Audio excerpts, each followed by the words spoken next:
Bismillahirrahmanirrahim. Assalamualaikum warahmatullahi wabarakatuh.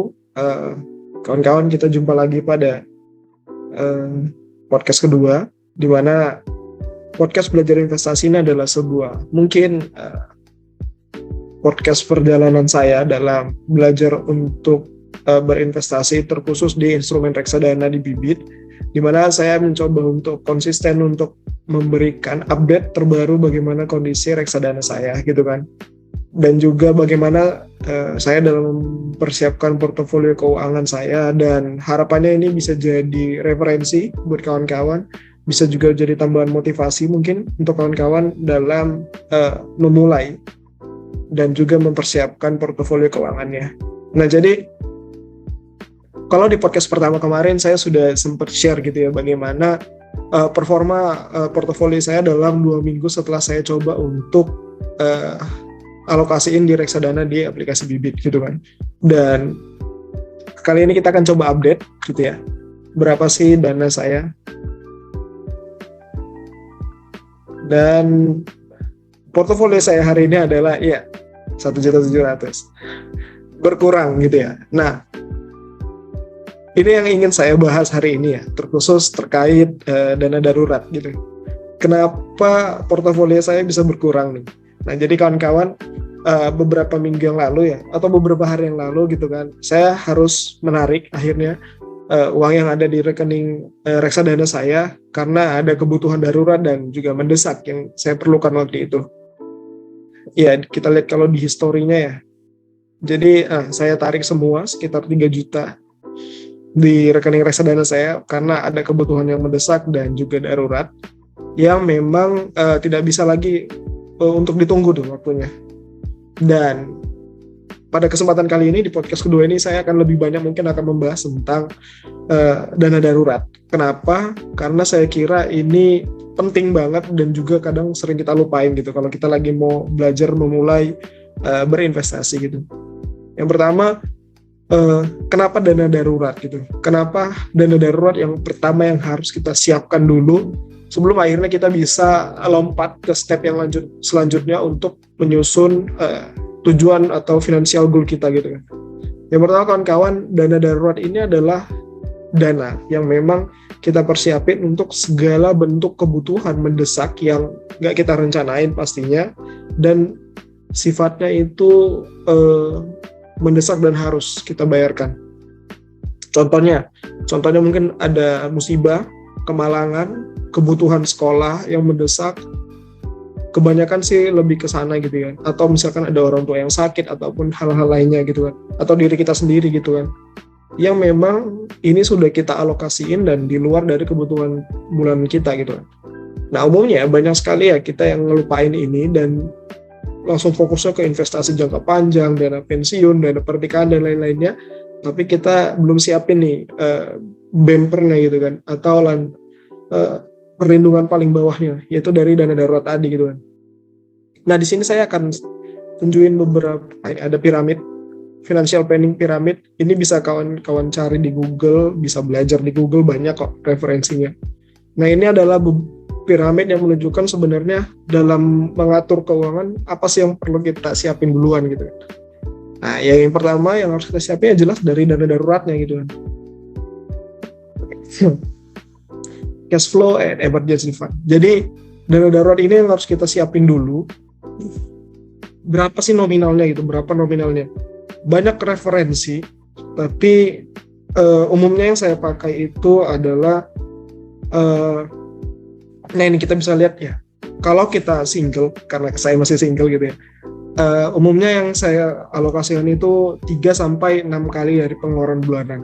Nah, kalau saya alokasiin sekitar 1 juta pengeluaran bulanan saya, ya berarti otomatis dikali 6, atau sekitar 6 juta lah dana darurat yang paling tidak harus saya siapkan nih.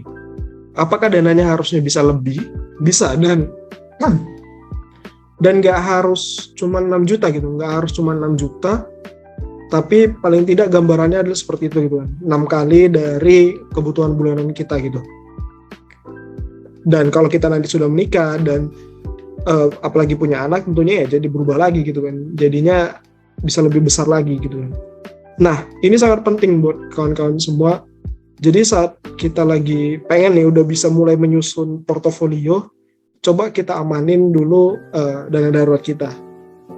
Nah selanjutnya instrumen apa sebenarnya yang cocok buat kita tempatin nih dana darurat kita? Karena kadang kawan-kawan masih banyak yang belum paham gitu kan, apakah di saham ataukah di emas mungkin. Jadi kriteria pertama, instrumennya itu harus liquid gitu. Instrumennya itu harus liquid, artinya itu dananya itu harus bisa dicairkan saat itu juga, saat keperluan itu datang, tanpa harus kita menunggu terlalu lama atau tanpa harus memikirkan kalau kondisi harganya lagi turun atau lagi naik gitu. Ada beberapa instrumen yang memang nggak cocok untuk dana darurat ini. Contohnya apa ya? Saham. Karena saham itu adalah untuk long term dan memang investasi jangka panjang gitu ya. Dan dananya juga sifatnya juga sangat fluktuatif gitu kan. Satu hari dia bisa turun jauh atau juga bisa naik jauh gitu. Dan itu nggak cocok gitu kan. Banyak yang memberikan referensi itu jadi reksadana. Jadi instrumen yang tepat itu bisa yang salah satunya itu lewat disimpan di rekening saja. Disimpan di rekening tabungan itu juga boleh. Jadi saat kita butuh ya tinggal tarik gitu kan. Namun kendalanya kalau anak-anak muda nih ya, terutama kayak saya pribadi gitu kan, banyak yang takut dalam tanda kutip kebablasan gitu. Takut justru jadi terpakai gitu kan dan bukan jadi simpanan. Maka sarana lain yang bisa dipakai itu lewat pembelian emas, bisa jadi emas juga bisa karena sifatnya liquid, nilainya juga stabil gitu ya. Atau selanjutnya lewat reksadana pasar uang. Reksadana pasar uang itu salah satu instrumen yang stabil naik, return-nya juga cukup baik, sekitar 4% gitu, dan liquid juga gitu. Jadi kita nggak terlalu sanksi kalau misalkan tiba-tiba diperluin dananya bisa langsung keluar gitu. Contoh kalau reksadana itu mungkin sekitar 1-2 hari kerja itu udah bisa cair uangnya. Nah kalau kita lihat di bibit ya, nah di bibit itu contoh lihat portofolio saya, kali ini saya pecah lagi jadi dana darurat nih, karena saya harus ngumpulin lagi dana darurat. Nah saya letakkan di pasar uang. Nah di Syukur Invest Syariah Money Market Fund, kalau bisa yang syariah lah ya gitu ya. Nah kita lihat di sini kan sebenarnya dalam 1 tahun dia nominalnya rata-rata naik sekitar 4% gitu kan. Jadi dia bisa ngasih return di kita nih 1 tahun itu sekitar 4%. Dan kalau kita tarik grafiknya nih dari 3 tahun ataupun misal 5 tahun, dia tuh grafiknya stabil naik gitu kan. Nggak ada penurunan lah kita katakan gitu. Dan ini just resikonya juga rendah gitu kan. Dan jadi sarana yang paling tepat gitu kalau menurut saya gitu kan dalam menyimpan dana darurat saya tadi gitu.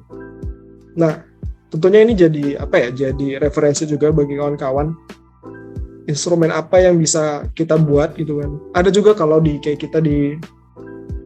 kalau ibu-ibu biasanya mereka lebih senang dia letaknya di emas, di logam mulia atau di perhiasan, karena itu tadi selain itu juga untuk simpanan, untuk dana darurat tadi mereka juga bisa pakai gitu kan.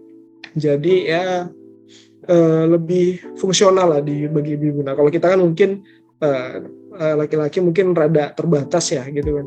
Nah jadi ini bisa jadi salah satu referensi. Dan kalau kita lihat ya dari prospeknya sebenarnya pasar uang ini juga bagus gitu kan, dan sangat rekomendasi sih menurut saya untuk kita yang hari ini bingung nih mau letakin di mana uang kita biar nggak turun. Nah ibaratnya gitu, biar nggak turun atau nilainya berkurang gitu kan. Jadi reksadana pasar uang itu juga jadi salah satu referensi yang bagus kalau mau letakin dana darurat. Seperti yang tadi ya, yang udah saya sampaikan, kalau bisa dia cari yang seliquid mungkin gitu kan. Nah itu sih mungkin kawan-kawan ya yang mau saya sharing gitu kan. Jadi dana darurat ini memang penyiapannya nggak bisa sebentar, apalagi mungkin kalau kita yang masih belajar nih buat nabung. Tapi dengan kita punya portofolio yang diatur seperti ini, dengan kita punya grafik untuk melihat performa, bahkan kalau di bibit itu kita bisa juga atur gitu kan. Nah berapa target nih, contoh nih saya buat nih ya, target saya itu dana darurat itu kali ini saya buat 18 juta, karena 18 juta itu saya hitung dari 3 juta dikali 6 gitu kan. Jadi targetnya itu 18 juta dengan waktu 1 tahun, yang harapannya itu bisa tercapai. Nah, jadi kita bisa ngelihat nih, bisa kita lagi on track nggak, atau kita lagi turun nggak, gitu kan. Dan itu saya rasa itu sangat membantu ya bagi saya yang mungkin memang belum terlalu punya waktu banyak gitu kan untuk belajar instrumen investasi yang lain gitu. Baik, mungkin untuk di podcast kedua itu dulu yang mau saya sampaikan nih. Kalau mau disimpulkan, kawan-kawan, sebelum kita melangkah jauh untuk di financial goal yang lain seperti rumah ataupun kendaraan atau yang lain sebagainya, hal yang paling pertama dan fundamental yang kita harus punya itu dari dana darurat dulu. Nah, bebas instrumennya mau apa, tapi yang paling pasti adalah dana darurat itulah yang akan kita pakai pertama kali saat nanti ada kebutuhan yang mendesak. Jadi dana-dana yang lain, dana investasi, dana pensiun kah, atau dana untuk biaya pernikahan, dana rumah, itu nggak akan terpakai dulu. Jadi harus dana darurat itu yang akan kita pakai. Itu sih kelebihannya kalau kita udah bisa pisahin seperti itu. Baik, itu saja untuk di podcast kedua ini. Saya akan coba update lagi mungkin di 2 minggu ke depan atau di bulan depan bagaimana performa portofolio saya. Semoga bisa manfaatnya. Kalau ada kesalahan saya mohon maaf. Saya akhiri. Assalamualaikum warahmatullahi wabarakatuh.